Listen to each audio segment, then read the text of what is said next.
रूस और यूक्रेन की टक्कर च अद्धे यूरोप के मुल्कों का जिन्हां की सारी विंटर चल रही है, जिन्हां की गैस सप्लाई रशिया तो सी, उन्हां दी संगी नप्पी कि जी तुसीं जिहड़ा है कट करो और बंद करो, सैंक्शनस ला दित्तियां ने रूस के उत्ते।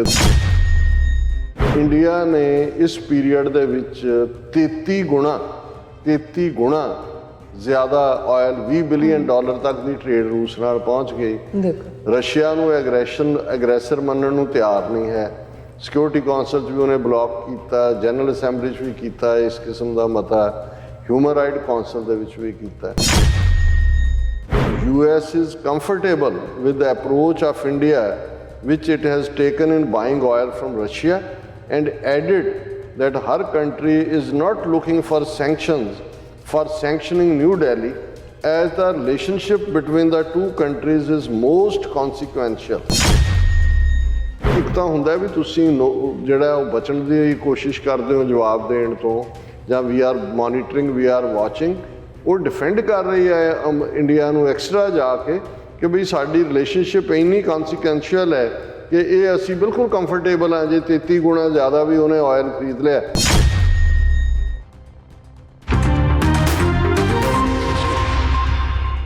Viewers welcome back on program. So viewers ਗੱਲਬਾਤ ਕਰਨ ਜਾ ਰਹੇ ਹਾਂ ਭਾਰਤ ਤੇ ਅਮਰੀਕਾ ਦੇ ਹਵਾਲੇ ਨਾਲ ਕਿ ਅਮਰੀਕਾ ਦਾ ਭਾਰਤ ਪ੍ਰਤੀ ਰਵੱਈਆ ਬਹੁਤ ਜ਼ਿਆਦਾ ਨਰਮ ਹੈ। American assistant secretary of state ਦਾ ਕਹਿਣਾ ਹੈ ਕਿ ਬੇਸ਼ੱਕ ਭਾਰਤ ਪਾਬੰਦੀਆਂ ਦੇ ਬਾਵਜੂਦ ਵੀ ਰੂਸ ਤੋਂ ਤੇਲ ਖਰੀਦ ਰਿਹਾ ਹੈ, ਪਰ ਇੰਡੀਆ ਨਾਲ ਸਾਡੇ ਰਿਸ਼ਤੇ ਜਿਹੜੇ ਨੇ ਖਾਸ ਹਨ, ਇਸ ਲਈ ਭਾਰਤ ਤੇ ਕੋਈ ਆਰਥਿਕ ਪਾਬੰਦੀਆਂ ਨਹੀਂ ਲਾਈ ਜਾਣਗੀਆਂ। ਸੋ ਅਮਰੀਕਾ ਦਾ ਇਹ ਵਤੀਰਾ ਕਿਸੇ ਵੀ ਪੱਖੋਂ ਜਿਹੜਾ ਜਾਇਜ਼ ਨਹੀਂ ਹੈ। ਸੋ ਇਸ ਬਾਰੇ ਆਪਾਂ ਗੱਲਬਾਤ ਕਰਨ ਜਾ ਰਹੇ ਹਾਂ। ਸੋ ਅਸੀਂ ਚਾਹਾਂਗੇ ਕਿ ਤੁਸੀਂ ਇਸੇ ਤਰ੍ਹਾਂ ਬਣੇ ਰਹਿਣਾ, ਦੇਖਣ ਸੁਣਨ ਜਾਂ ਲਿਖਣ ਲਈ ਤੁਹਾਡਾ ਸਭ ਦਾ ਬਹੁਤ ਬਹੁਤ ਸ਼ੁਕਰੀਆ ਜੀ। ਡਾਕਟਰ ਸਾਹਿਬ ਕੀ ਕਹਿਣਾ ਚਾਹੋਗੇ? देखो असी हुण सारे वीरां भैणां दा शुक्रिया अदा करते हैं जिहड़े यूट्यूब और फेसबुक ते लाइव चैट ते ने। कुछ नूं मैं रैकगनाइज भी जिहड़ा वो करना चाहुंदा। वीर तजिंदर सिंह उन्होंने दीप सिद्धू उन्हां दी जिंदाबाद दे नाल उन्हां नूं याद कीता है और जस लिखते हैं कि Adani is a blessing for Khalistan Kashmir. इहदे कोई शक नहीं है कि 130 बिलियन डॉलर बेशक कोई इन्वेस्टर मनी है वो भी गायब हुई, पर ये इन्हां दा जिहड़ा रेपूटेशन है वर्ल्ड दे विच वो जिलच होया, बिल्कुल जिवें धड़म करके थल्ले डिगे ने। और गुरनेक निज्जर प्रणाम शहीदां नूं आज़ादी ही हल है। जुबेर याकूब साहब लिखते हैं कि बई मैं कश्मीर सॉलीडैरिटी डे समागम ते नहीं आ सकिया, पर तुहाडी जिहड़ी उत्थे स्पीच सी वो बहुत वधिया सी, और होर भी बहुत सारिਆਂ ਦੇ कमेंट उस स्पीच ते आए ने।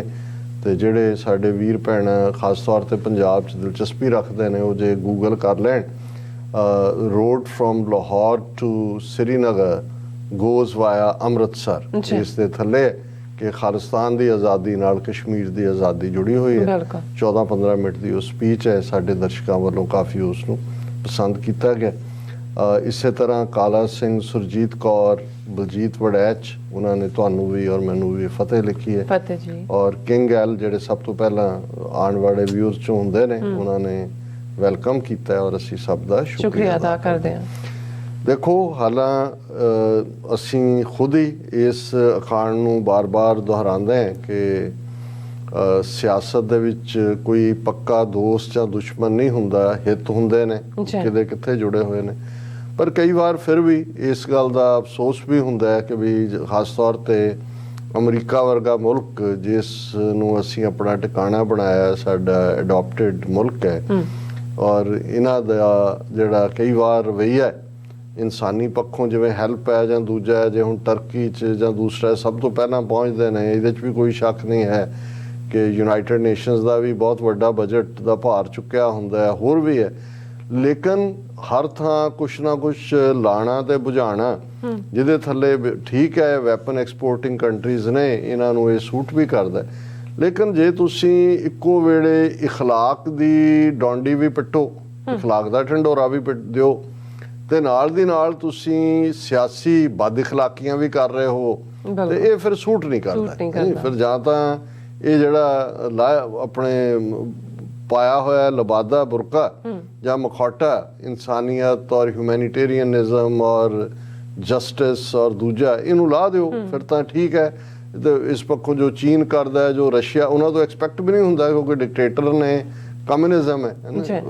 ਹੁਣ ਇੱਕ ਪਾਸੇ ਭਾਰਤ ਵਰਗੇ ਮੁਲਕ ਦੇ ਵਿੱਚ ਡੈਮੋਕ੍ਰੇਸੀ ਦੇ ਟਾਈਟਲ ਥੱਲੇ ਮਾਈਨੋਰਟੀਜ਼ ਨਾਲ ਕੀ ਹੋ ਰਿਹਾ, ਬਿਲਕੁਲ ਕਸ਼ਮੀਰ ਦਾ ਕੇਸ ਸਾਹਮਣੇ ਹੈ, ਨਾਰਥ ਈਸਟ ਦੇ ਵਿੱਚ ਕ੍ਰਿਸਚਨ ਨਾਗਿਆਂ ਦੇ ਨਾਲ ਕੀ ਹੋਇਆ, ਕਿਵੇਂ ਬੇਸਿਕ ਫਰੀਡਮ ਜਿਹੜੀਆਂ ਕਰਬ ਕੀਤੀਆਂ, ਕਿਸ ਲੈਵਲ ਤੱਕ ਉਹਨਾਂ ਦੀ ਜ਼ਾਲਮਾਨਾ ਆਰਮ ਹੈ ਕਿ ਈਵਨ YouTube ਜਾਂ ਫੇਸਬੁੱਕ ਜਾਂ ਟਵਿੱਟਰ ਤੋਂ ਜਿਹੜੀ BBC ਦੀ ਡਾਕੂਮੈਂਟਰੀ ਆ ਉਹ ਰਿਮੂਵ ਕਰਵਾ ਦਿੱਤੀ ਜਾਂਦੀ ਹੈ, ਕਿਸ ਹੱਦ ਤੱਕ ਜਾ ਕੇ ਉਹ ਇਨਫਲੂਐਂਸ ਕਰ ਰਹੇ ਨੇ ਡਿਸੀਜਨ ਮੇਕਿੰਗ ਨੂੰ। ਔਰ ਇਸ ਸਭ ਦੇ ਬਾਵਜੂਦ ਜੇ ਰੂਸ ਔਰ ਯੂਕਰੇਨ ਦੀ ਟੱਕਰ 'ਚ ਅੱਧੇ ਯੂਰਪ ਦੇ ਮੁਲਕਾਂ ਦਾ, ਜਿਨ੍ਹਾਂ ਦੀ ਸਾਰੀ ਵਿੰਟਰ ਚੱਲ ਰਹੀ ਹੈ, ਜਿਨ੍ਹਾਂ ਦੀ ਗੈਸ ਸਪਲਾਈ ਰਸ਼ੀਆ ਤੋਂ ਸੀ, ਉਹਨਾਂ ਦੀ ਸੰਗੀ ਨੱਪੀ ਕਿ ਜੀ ਤੁਸੀਂ ਜਿਹੜਾ ਇਹ ਕੱਟ ਕਰੋ ਔਰ ਬੰਦ ਕਰੋ, ਸੈਂਕਸ਼ਨਸ ਲਾ ਦਿੱਤੀਆਂ ਨੇ ਰੂਸ ਦੇ ਉੱਤੇ। ਦੂਜਾ, ਇੰਡੀਆ ਨੇ ਇਸ ਪੀਰੀਅਡ ਦੇ ਵਿੱਚ 33 ਗੁਣਾ ਜ਼ਿਆਦਾ ਆਇਲ, $20 ਬਿਲੀਅਨ ਤੱਕ ਦੀ ਟ੍ਰੇਡ ਰੂਸ ਨਾਲ ਪਹੁੰਚ ਗਈ। ਰਸ਼ੀਆ ਨੂੰ ਐਗਰੈਸਰ ਮੰਨਣ ਨੂੰ ਤਿਆਰ ਨਹੀਂ ਹੈ। ਸਿਕਿਉਰਿਟੀ ਕੌਂਸਲ 'ਚ ਵੀ ਉਹਨੇ ਬਲੌਕ ਕੀਤਾ, ਜਨਰਲ ਅਸੈਂਬਲੀ 'ਚ ਵੀ ਕੀਤਾ ਇਸ ਕਿਸਮ ਦਾ ਮਤਾ, ਹਿਊਮਨ ਰਾਈਟ ਕੌਂਸਲ ਦੇ ਵਿੱਚ ਵੀ ਕੀਤਾ।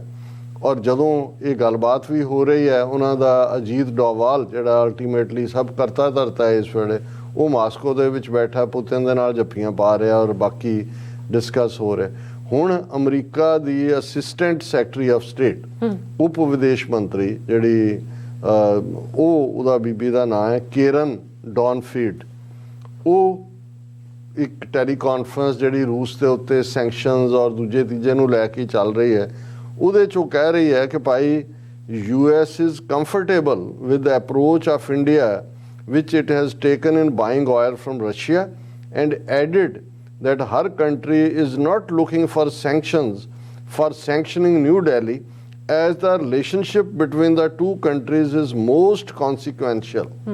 ਉਹਨੇ ਕਿਹਾ ਜੀ ਅਸੀਂ ਬਿਲਕੁਲ ਸੰਤੁਸ਼ਟ ਹਾਂ, 33 ਗੁਣਾ ਜ਼ਿਆਦਾ ਆਇਲ, ਬਾਕੀਆਂ ਦਾ ਨੱਕ 'ਚ ਦਮ ਕੀਤਾ ਹੋਇਆ ਕਿ ਵੀ ਤੁਸੀਂ ਜਿਹੜਾ ਉਹ ਆਇਲ ਨਹੀਂ ਖਰੀਦ ਸਕਦੇ। ਉਹ ਇਮਰਾਨ ਖਾਨ ਜਾ ਕੇ ਉੱਥੇ ਬੈਠਾ ਹੈ ਮਾਸਕੋ 'ਚ ਪੁਤਿਨ ਦੇ ਨਾਲ, ਤੇ ਇੰਨਾ ਹੀ ਕਾਫੀ ਸੀ ਦੱਸਣ ਲਈ ਜਿੱਦਣ ਉਹਨੇ ਰਸ਼ੀਅਨ ਆਰਮੀ ਨੇ ਯੂਕਰੇਨ ਤੇ ਅਟੈਕ ਕੀਤਾ। ਲੇਕਿਨ ਇੱਧਰ ਇਹ ਇੱਕ ਤਾਂ ਹੁੰਦਾ ਵੀ ਤੁਸੀਂ ਜਿਹੜਾ ਉਹ ਬਚਣ ਦੀ ਕੋਸ਼ਿਸ਼ ਕਰਦੇ ਹੋ ਜਵਾਬ ਦੇਣ ਤੋਂ, ਜਾਂ we are monitoring, we are watching, ਉਹ ਡਿਫੈਂਡ ਕਰ ਰਹੀ ਹੈ ਇੰਡੀਆ ਨੂੰ ਐਕਸਟਰਾ ਜਾ ਕੇ ਕਿ ਬਈ ਸਾਡੀ ਰਿਲੇਸ਼ਨਸ਼ਿਪ ਇੰਨੀ ਕੌਨਸੀਕੁਐਂਸ਼ੀਅਲ ਹੈ ਕਿ ਇਹ ਅਸੀਂ ਬਿਲਕੁਲ ਕੰਫਰਟੇਬਲ ਹਾਂ ਜੇ 33 ਗੁਣਾ ਜ਼ਿਆਦਾ ਵੀ ਉਹਨੇ ਆਇਲ ਖਰੀਦ ਲਿਆ। ਉਹਨੇ ਜਿਹੜਾ telephonic conference on India purchasing oil from Russia ਦੇ ਉੱਤੇ ਸੀ, we are not looking to sanction India.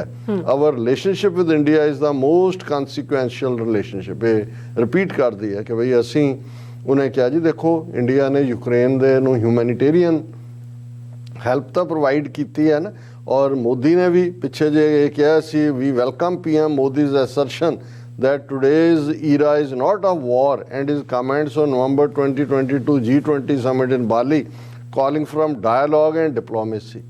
ਜ਼ੁਬਾਨੀ ਕਲਾਮੀ ਜੇ ਉਹ ਡਾਇਲੋਗ ਔਰ ਡਿਪਲੋਮੈਸੀ ਦੀ ਗੱਲ ਕੀਤੀ ਤਾਂ ਉਹਨੇ ਜਿਹੜਾ ਉਹ ਪੁਤਿਨ ਨੂੰ ਵੀ ਕਿਹਾ ਸੀ ਕਿ ਜੀ ਹੁਣ ਕੋਈ ਜੰਗ ਦਾ ਈਰਾ ਨਹੀਂ ਰਿਹਾ, ਜੰਗ ਦਾ ਯੁੱਗ ਨਹੀਂ ਹੈ ਔਰ ਇਸ ਦੇ ਨਾਲ ਕੁਛ ਨਹੀਂ ਨਿਕਲਣਾ ਹੈ। ਔਰ ਉਹਨਾਂ ਨੇ ਕਿਹਾ ਕਿ ਵੀ ਇਹ ਇੰਡੀਆ ਨੂੰ ਐਨਰਜੀ ਸਿਕਿਉਰਿਟੀ ਜੇ ਉਹਦੇ ਚੋਂ ਮਿਲਦੀ ਹੈ ਤਾਂ ਸਾਨੂੰ ਕੀ ਹੈ, ਔਰ by weaponizing Russia's oil and gas resources Russia has demonstrated that it will never again be a reliable energy supplier.